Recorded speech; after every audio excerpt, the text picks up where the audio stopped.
इसलिए कुछ दान करना सीख लो। दा का अर्थ, दैत्यों ने उसी दा का अर्थ लगाया कि हमारी हिंसा की वृत्ति ज्यादा हो गई है, दैत्य लोग हिंसा, तो इसलिए कुछ दया करना सीखो। तो एक ही शब्द के 3 अर्थ हैं। जितनी कथाएं सुनोगे, जितनी जगह जाओगे, भगवान के चरित्र सब अपने अपने भाव से गाएंगे। तो भगवान, आपका भाव पवित्र होना चाहिए। कथा कैसी भी हो, कथा कैसी भी हो, मेरा भगवान का नाम जो है सब जगह से हम ब्रह्मा लोग पूजन करते हैं। तो एक मंत्र कहते हैं कि अपवित्र अपवित्रो वा सर्वावस्थांगतोऽपि वः यस्मरेत् पुण्डरीकाक्षं सभायाभ्यन्तरशुचिः। आप ने स्नान किया है या नहीं किया है इसकी कोई बात नहीं है, आपको कुछ आता है कि नहीं आता है इसकी भी कोई बात नहीं है। भगवान आपके भाव को देखते हैं बंधु। बोलो राधे राधे। अब जिसका भाव पवित्र होगा उसको भगवान की प्राप्ति होगी। तो सूर्यवंश का वर्णन सूक्ष्म में सुनाऊंगा। सूर्यवंश का वर्णन सबसे पहले सुखदेव जी ने सुनाया कि सूर्यवंश में श्राद्ध देव हुए, इनके जो हैं 10 पुत्र हुए, एक कन्या हुई। श्रेयादी नाम का पुत्र हुआ, इसके वंश में रेवत हुए और रेवत के वंश में अम्बरीश जी हुए। अम्बरीश जी की बड़ी पावन कथा आती है, सूक्ष्म में बताऊंगा कि जब दुर्वासा ऋषि अम्बरीश जी के व्रत भंग करना चाहते हैं, तोड़ना चाहते थे, तो उन्होंने अम्बरीश को श्राप देना चाहा। तो भगवान ने अम्बरीश जी का, दुर्वासा जी का पीछा किया और दुर्वासा जी ब्रह्मा जी के पास गए कि मुझे बचाइए। ब्रह्मा जी ने कहा जिसका ये विष्णु ये चक्र है वही आपको बचा सकता है। वह भगवान शिव के पास जाता है, भगवान शिव से कहता है कि मुझे बचाइए। भगवान ने कहा जो विष्णु का सुदर्शन चक्र वही आपको बचा सकते हैं। और फिर विष्णु जी के पास गया, विष्णु जी से कहा आप मुझे बचाइए। तो विष्णु जी ने कहा कि हम भक्त पराधीन हूं। विष्णु जी ने कहा यह चक्र मेरे बस में नहीं है, ये तो भक्तों के बस में है, इसलिए तुम जो है अम्बरीश जी के पास आओ और वही इस चक्र को शांत कर सकते हैं। तो जब अम्बरीश जी के पास जाते हैं और क्षमा मांगते हैं तो फिर वह चक्र जो है शांत हो जाता है। बोलो राधे राधे, जोर से बोलो राधे राधे। और इसी वंश में आगे युवनाश हुए, युवनाश के मानधाता हुए, वंशावली है नवम स्कंद में। सत्यव्रत हुए, सत्यव्रत के हरिश्चंद्र हुए, इनके रोहित हुए, इनके बाहुक हुए और इन्हीं के वंश में सगर हुए, जिनके 60,000 पुत्रों को कपिल भगवान का श्राप पड़ा। और फिर भगीरथ जी ने तपस्या की और गंगा को धरती पर लाए और अपने वंशजों का उद्धार किया। एक भगीरथ ने तपस्या की और आज तक पूरी दुनिया उस गंगा में स्नान करके पवित्र होती है बंधुओं। तो यदि हम प्रयास करते हैं, भगीरथ प्रयास हमारा कोई होता है, परहित का जो प्रयास होता है बंधुओं, वह हमेशा ही इतिहास के पन्नों में लिखा जाता है, वह हमेशा ही अक्षुण्ण रहता है। इसलिए हमेशा ये संकल्प करो भगवान सर्वे भवन्तु सुखिनः सर्वे सन्तु निरामय की भावना रखो जीवन में। तो जब आप सबका भला चाहेंगे तो आपका भला स्वयं होगा। बोलो राधे राधे। इस वंश में खड़वांग हुए, खड़वांग के दिलीप हुए, दिलीप के रघु हुए और रघु महाप्रतापी राजा हुए। इनके नाम से ही रघुवंश नाम पड़ा इस चंद्रवंश सूर्यवंश का। इसी में अज हुए, अज के दशरथ हुए और इनकी कोई संतान नहीं हुई। तो चौथी अवस्था में गुरुदेव के पास गए, गुरुदेव कोई संतान नहीं है, सब कुछ तो है, तो कोई कष्ट हो तो यदि भगवान के पास जाओ, यदि गुरुदेव के पास जाओ, अपने सारे सुख दुख सुनाइए। हम क्या करते हैं जब मंदिर में जाते हैं केवल अपने दुख बताते हैं, या किसी संत के पास जाते हैं दुख ही दुख बताते हैं, सुख भी बताए करना। सारे सुख दुख उनमें सुनाए कि कोई संतान नहीं है। तो उसके बाद गुरुदेव ने एक यज्ञ करवाया और उस यज्ञ में भगवान ने उनको वरदान दिया और उनके यहाँ अब भगवान का प्रादुर्भाव होने वाला है। नौमे तिथि मधुमास पुनीता, नौमी तिथि मधुमास पुनीता, नौमे तिथि मधुमास पुनीता, नौमी तिथि मधुमास पुनीता, शुक्ल पक्ष अभिजित हरि पीता, शुक्ल पक्ष अभिजित हरि पीता, शुक्ल पक्ष अभिजित हरि पीता, शुक्ल पक्ष अभिजित हरि पीता, नौमे तिथि मधुमास पुनीता, नौमी तिथि मधुमास पुनीता, मध्य दिवस अति शीतल घामा, मध्य दिवस अति शीतल घामा, मध्य दिवस अति शीतल घामा, मध्य दिवस अति शीतल घामा, हे राम जय राम जय जय राम, श्री राम जय राम जय जय राम। बोलो राजा रामचंद्र भगवान की। नौमी तिथि आई, मधुमास आया, और मधुमास का मतलब है मीठा मास जो है, चैत्र मास आया। नौमी तिथि में भगवान का प्रगट्य हुआ, रामचंद्र जी प्रकट हुए। बोलो राजा रामचंद्र भगवान की। भये प्रगट कृपाला, भगवान ने जन्म नहीं लिया, भगवान प्रगट हुए। भये प्रगट कृपाला, भय प्रगट कृपाला, दीन दयाला, कौसल्या हितकारी, भय प्रगट कृपाला, दीन दयाला, कौसल्या हितकारी, हर सिद्ध महतारी, मुनि मनहारी, अद्भुत रूप विचारी, लोचन अभिरामा, तनु घन श्यामा, निज आयुध भुजचारी, लोचन अभिरामा, तनु घन श्यामा, निज आयुध भुजचारी, भूषण बनिमाला, नयन विशाला, शोभा सिंधु करारी, भय प्रगट कृपाला, दीन दयाला, कौसल्या हितकारी, भय प्रगट कृपाला, दीन दयाला, कौसल्या हितकारी। बोलो राजा रामचंद्र भगवान की जय। भगवान का प्रगट्य हुआ। अब भगवान नाम की जगह महिमा जदोमिंद राम नाम का चिंतन कर लेते हैं। राम नाम अति मीठा है। क्या है राम नाम?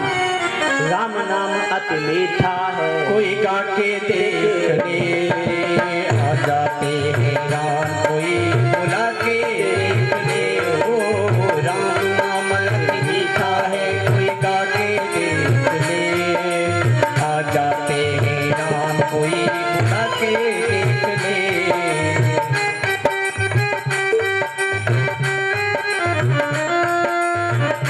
प्रेम से भाव से गाइए भगवान राम का नाम।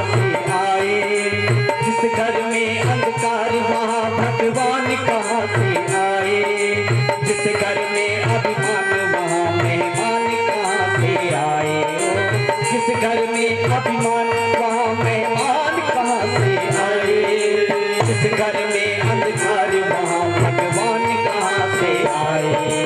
अपने मन मंदिर में, अपने मन मंदिर में जो चला के देख ले, आ जाते हैं राम, कोई बुला के देख ले, ओ राम नाम अति मीठा, कोई गा के देख ले, आ जाते हैं राम, कोई बुला के देख ले। सीता राम राम राम, राधे श्याम श्याम श्याम, राम राम राम राधे श्याम श्याम श्याम, सीता राम राम राधे श्याम श्याम श्याम।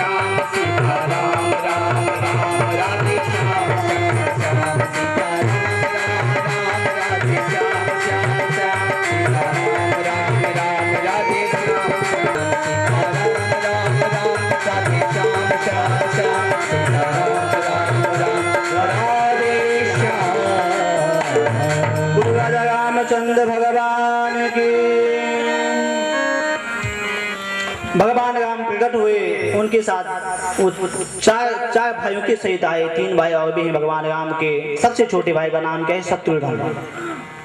शत्रुघ्न का मतलब है जिसके नाम के स्मरण मात्र से जो है शत्रुओं का विनाश हो जाता है। अब शत्रु कौन है? पड़ोसी। कोई लोग पड़ोसी को शत्रु समझते हैं, कोई गांव वालों को शत्रु समझते होंगे। न जाने काम क्रोध मोह लोभ रूपी जो शत्रु हमारे मन में है, शत्रुघ्न का नाम लेने से इनका जो है दमन हो जाता है। इनकी पत्नी है सुरति कीर्ति। सुरति कहते हैं वेद के लिए। जिसने वेद की कीर्ति को सुना वही सुरति कीर्ति। बोलो राधे राधे। उसके बाद है लक्ष्मण जी महाराज। लक्ष्मण का मतलब है जिसके जीवन में एक ही लक्ष्य है कि मेरे परमात्मा को पाना है। गोविंद कैसे मिलेंगे, मेरे राम की सेवा कैसी होगी, वो है लक्ष्मण। जिसका लक्ष्य क्या है? केवल परमात्मा को पाना। ध्यान से सुनो। और लक्ष्मण की पत्नी है उर्मिला। जिसके मन में उत्कंठा हो, जिसके मन में लालसा हो, जिसके मन में परमात्मा को मिलने के लिए तड़फन हो, वो है उर्मिला। फिर है भरत जी महाराज। भरत का चरित्र तो बड़ा विस्मरणीय है कि इस देश की यह परंपरा है बंधुओं कि जहां भरत ने जो है लकड़ी के खड़ाओं से जो है जिन्होंने जहां 14 साल तक राज किया, वो भारत देश है बंधुओं हमारा। तो जो सबको भर दे प्रेम से भाव से, वो है भरत। उसके बाद उनकी पत्नी है मांडुक्य।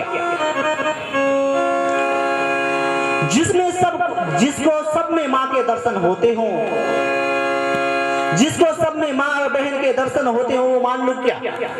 मातृवत परदारेषु गदरेषु लोष्टवतः।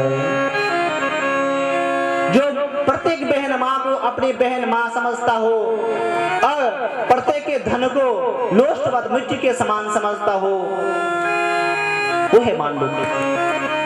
और वैसी भारत की परंपरा है कि यत्र नारस्तु पूज्यन्ते रम्यन्ते तत्र देवता। जिस घर में मां नहीं है, बहन नहीं है, वो घर नहीं है बंधु। देख लो जाके कभी। जहां मां नहीं होगी वो घर नहीं है। जहां नारी नहीं होती है, जहां मां नहीं होती है, बहन नहीं होती है, वो घर कहां है? वो तो जंगल है बंधु। बोलो राधे राधे। इस समय तो बोले, समय में आपके पक्ष में बोल रहा हूं। राधे राधे। यत्र नारस्तु पूज्यन्ते रम्यन्ते तत्र देवता। जहां मां और बहन का सम्मान होता है, जहां नारियों का सम्मान होता है, वहां भगवान को भी प्रकट होना पड़ता है। उसके बाद भगवान राम क्या है? रम्यन्ते योगिनानन्ते विद्यानंदे योगिनानन्ते। जो योगों के हृदय में गमन करने वाले, कण में व्याप्त है, वो है राम। और राम नाम की महिमा, राम नाम क्या है? महामंत्र है राम नाम। बंदहो नाम, थोड़े 2 चौपाइयों के साथ समझते हैं हम। बंदहो नाम राम रघुवर को, ओ राम राम रघुवर को। बंदहो नाम रघुवर को। बंदहो राम राम रघुवर को। वे तो किसान भानु हिम कर को। वे तो किसान भानु हिम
राम राम रघुवर को, बर कहते हैं सृष्टि के लिए है, हेतु कृषाण भानु हिमगर को। अग्नि में भी वो राम है, सूर्य में भी वो राम है, चंद्रमा में भी वो राम है, सब जगह राम है। कृषाण माने अग्नि, और री की मात्रा हटा दो उसे तो वो कसान हो जाएगा। वहां भी राम की मात्रा है, ग की मात्रा वहां भी है, इसलिए अग्नि में जलाने की शक्ति है। और भानु जो रा वाला अ है वो भा में मिल गया, तब भानु बना, ये तो भनु हो जाता, भनु का अनर्थ हो जाता। तो भानु भगवान सूर्य भानु भास्कर में भी जो है वो राम व्याप्त है, तभी उसमें रोशनी देने की शक्ति है। और हिमकर कहते चंद्रमा के लिए, और उससे जो मां हट जाए तो हिकर हो जाएगा। तो चंद्रमा में भी शक्ति, जीवन देने की शक्ति तब है जब उसमें राम है। तो ये क्या है, महामंत्र है। कहा कैसे कि महिमा जासु जान गण राव, महामंत्र जो है जपत महेश। ये भगवान, इस मंत्र को भगवान शिव जपते हैं, इसलिए ये महामंत्र है। क्योंकि भगवान शिव क्या है, देवादिदेव महादेव है। बोलो राधे राधे। और वो तो स्वर्ग की बात है, वो तो कैलाश की बात है। धरती पर हम कैसे समझे कि राम नाम महामंत्र है। कहा काशी मुक्ति हेतु उपदेश। काशी में कहते हैं जो जीव प्राण को छोड़ता है वह जो है वैकुंठ लोक को चले जाता है। तो काशी में जो जीव जाता है वह सीधा भगवान धाम को चले जाता है। वहां भी क्या हो,